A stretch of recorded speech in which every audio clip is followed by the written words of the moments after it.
అదాని వ్యాపారం జరిగినంత నాళ్ళు గంజాయి ఆగదు. నేను నిరూపిస్తా కావాలంటే. ముంద్రా పోర్ట్ ఉంది గుజరాత్లో, అది అదానిది. ముంద్రా పోర్టు కేంద్రం.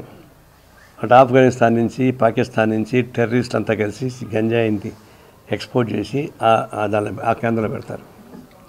అక్కడి నుంచి అతని నీటి మార్గంగా అతన్ని అంత సరఫరా చేస్తాడు.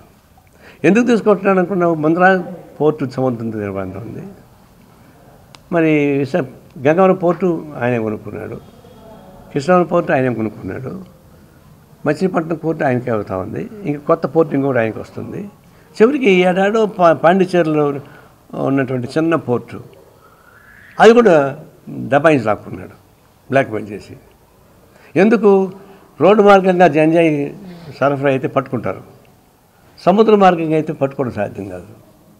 కాబట్టి మెయిన్ బోన్ ఎక్కడ, మైలపర్కీరు ఊపిరి ఎక్కడ ఉందంటే 7 సముద్రాలు దాటి 7 కొండలు దాటి ఒక మర్రి చెట్టు మీద ఒక చిలక ఉంది, ఆ చిలకలో ఉంటుంది అనిపిస్తుంది మనకు చెప్పారు.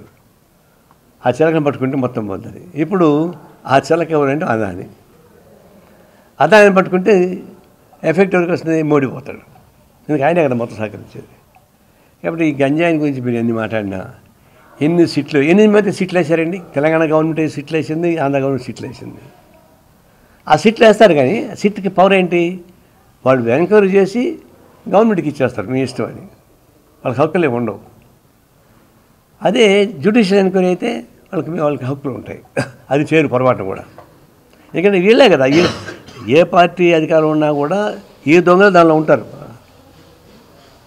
ఎర్రచందనం స్మగ్లింగ్లో కానీ, గంజాయి స్మగ్లింగ్లో కానీ వాళ్ళే అధికార పార్టీ వాళ్ళు ఉంటారు.